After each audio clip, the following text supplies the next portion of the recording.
So hello everyone, welcome to Job Grade. My name is Ramendra. कैसे आप सभी लोग? बढ़िया होंगे, स्वस्थ होंगे, मस्त होंगे। आज के सेशन पे हम लोग बात करने वाले हैं कॉन्स्टिट्यूएंट असेंबली और मेकिंग ऑफ इंडियन कॉन्स्टिट्यूशन के बारे में। साथियों, कहानी है 1946 की। 1946 में इंडिया तीन पार्ट्स में डिवाइड हुआ करता था। इंडिया के कुछ हिस्से पर ब्रिटिशर्स रूल कर रहे थे, जिसे ब्रिटिश इंडिया कहा जाता था। इंडिया का दूसरा हिस्सा वो था जो राजा रजवाड़े वगैरह से संबंधित था, यानी कि जहाँ पर रूलर्स वगैरह हुआ करते थे, जिसे प्रिंसली स्टेट कहा जाता था। इसके अलावा भारत का तीसरा हिस्सा वो था जहाँ पर कमिश्नरी हुआ करती थी, और उस समय इंडिया के अंदर चार कमिश्नरी हुआ करती थी, A B C D. Ajmer, Baluchistan, Coorg और दिल्ली। इन सभी जगह से सदस्यों को लिया गया और इस तरीके से कॉन्स्टिट्यूएंट असेंबली बनी। अगर हम यहाँ पर बात करते हैं ब्रिटिश इंडिया की, तो ब्रिटिश इंडिया से लोगों को इलेक्ट किया गया इनडायरेक्टली, यानी कि जिस तरीके से आज president of India, vice president of India और राज्यसभा के मेंबर्स को इलेक्ट किया जाता है, उसी प्रोसेस के थ्रू यहाँ पर ब्रिटिश इंडिया से भी लोगों को लिया गया। यानी कि कॉन्स्टिट्यूएंट असेंबली पर जो ब्रिटिश इंडिया से सदस्य आएंगे वो आपके प्रोपोर्शनल रिप्रेजेंटेशन और सिंगल ट्रांसफरेबल वोट सिस्टम के माध्यम से आएंगे, जबकि प्रिंसली स्टेट से लोगों को यहाँ पे नॉमिनेट किया गया और इस तरीके से एक प्रोविजन तैयार किया गया कि 10 लाख लोगों में से हम एक मेंबर को यहाँ पर लेंगे।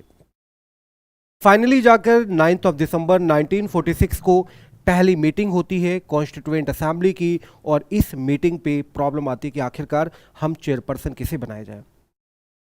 और जब ये प्रॉब्लम आती है कि आखिरकार हम चेयरपर्सन किसे बनाएं, तो जेबी कृपलानी कहते हैं कि हमें यहाँ पर फ्रांस को फॉलो करना चाहिए, यानी कि जिस तरीके से फ्रांस ने किया था वैसे ही हमें यहाँ पर करना चाहिए।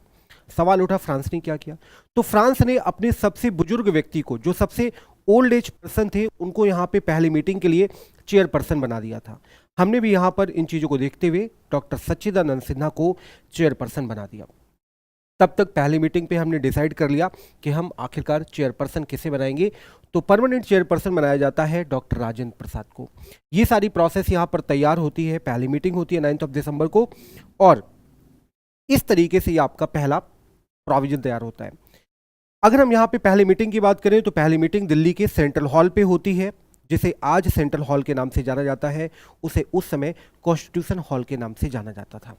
और इस तरीके से सारी जो मीटिंग्स है वो आपकी यहाँ पर दिल्ली पे होती है। टोटल यहाँ पे 24 मीटिंग्स होती हैं, और जो सबसे लास्ट मीटिंग होती है वो आपकी 24 जनवरी 1950 को होती है, और यहाँ पर सारे लोग मिलते हैं और सभी लोग मिलकर कॉन्स्टिट्यूशन पे साइन करते हैं, और उस दिन 284 मेंबर अवेलेबल होते हैं। तो इसलिए हमारे कॉन्स्टिट्यूशन पे टोटल 284 मेंबर्स के सिग्नेचर हैं, जिनमें से 15 महिलाएं भी हैं। ये सारी कहानी चली। अगर सेशंस की बात करें तो टोटल यहाँ पे 11 सेशंस होते हैं, जबकि 12 मीटिंग्स होती हैं। सेशंस क्या होते हैं? सेशंस का मतलब होता है कि आखिरकार आर्गुमेंट, डिस्कशन, ये मतलब होता है यहाँ पे सेशंस का।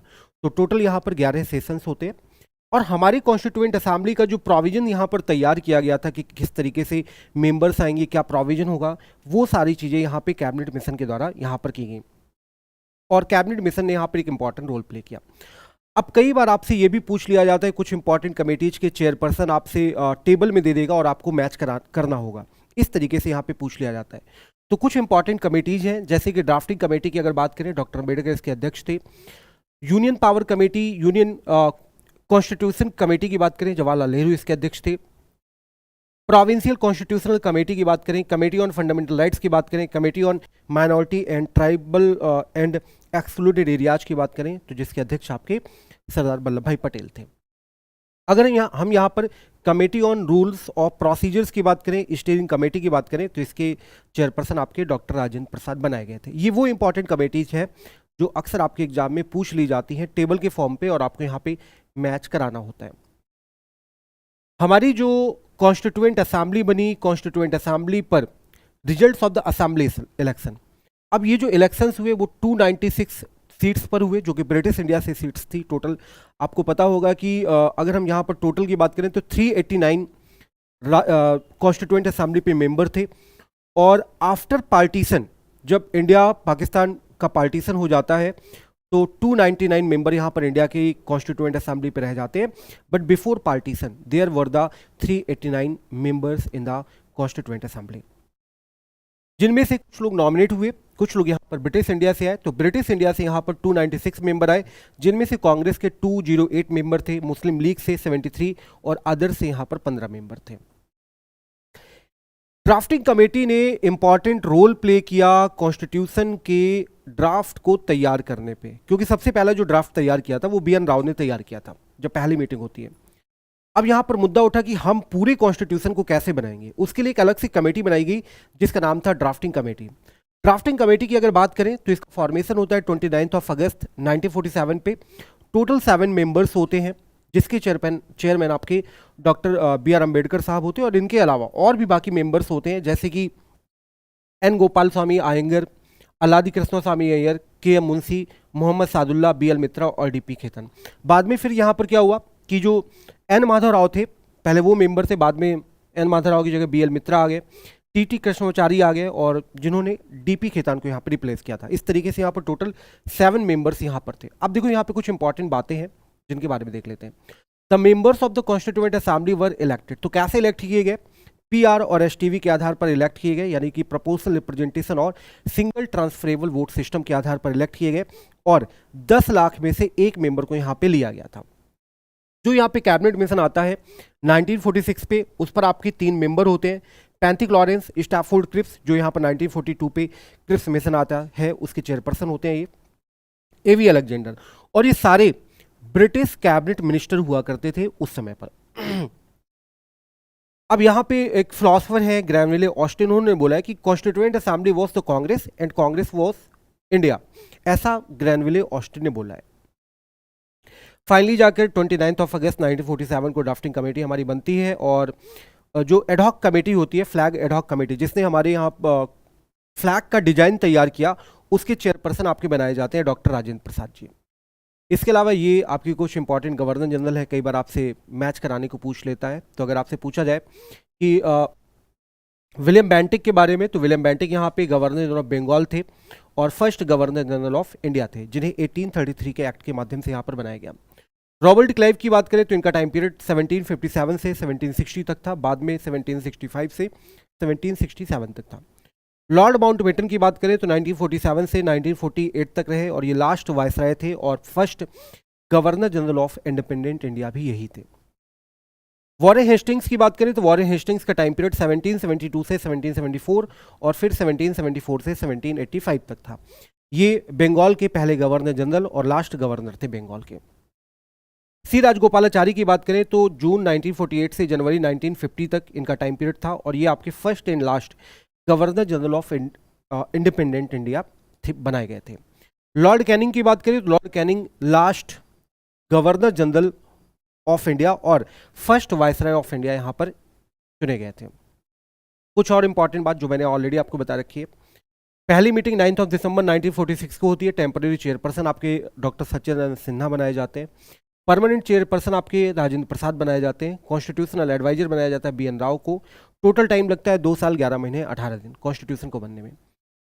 114 दिन यहाँ पर प्रॉपर डिबेट चलती है। कुल खर्च आता है 63,96,729 रुपये का। टोटल मीटिंग 3 टाइम्स होती है, स्पेशली जो ड्राफ्टिंग कमेटी होती है। और जो कॉन्स्टिट्यूशन अडॉप्ट किया जाता है वो आपको 26 नवंबर 1949 को अडॉप्ट किया जाता है, और ये इन्फोर्स किया जाता है 26 जनवरी 1950 को। इसके अलावा ये इंटरिम गवर्नमेंट बनती है 26 अक्टूबर 1946 को, जिन पर कुछ मिनिस्ट्रीज हैं, कई बार आपको मैच कराने को दे देता है कि आप इसको मैच कराइए प्रॉपरली। तो जो जवाहरलाल नेहरू थे उनके पास 2 डिपार्टमेंट थे, एक तो एक्सटर्नल अफेयर, दूसरा था कॉमनवेल्थ रिलेशंस।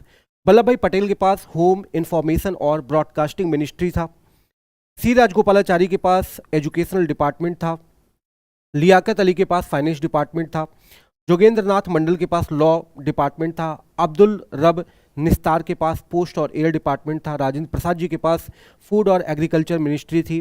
CH भाभा के पास वर्क, माइंस और पावर था।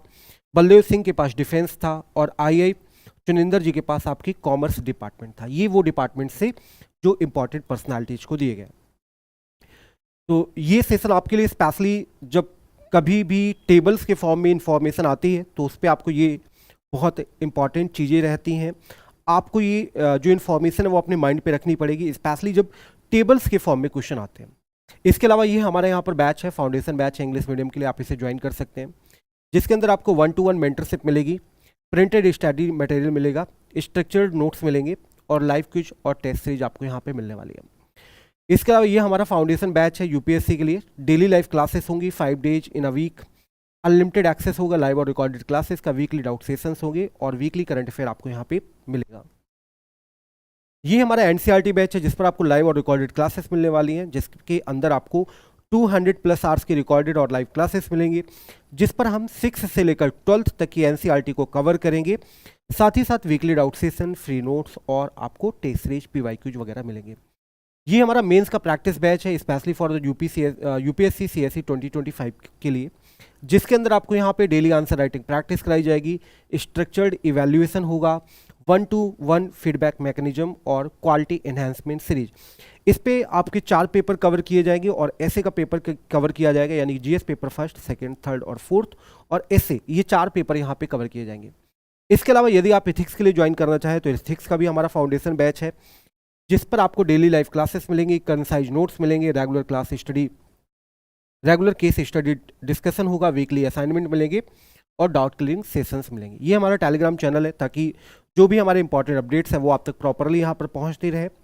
साथ ही साथ ये हमारे सोशल मीडिया हैंडल्स है, अगर आप इन्हें ज्वाइन करते हैं तो बैचेस से रिलेटेड इंपॉर्टेंट इन्फॉर्मेशन, करंट से रिलेटेड इंपॉर्टेंट इन्फॉर्मेशन और साथ ही साथ जो भी एग्जाम से रिलेटेड इंपॉर्टेंट इन्फॉर्मेशन होगी वो सारी चीज़ें आपको मिलती रहेंगी। इस सेशन में इतना ही। ज्वाइन करने के लिए थैंक यू सो मच। जुड़े रहें जॉब ग्रेड आईएएस के साथ। Thank you so much.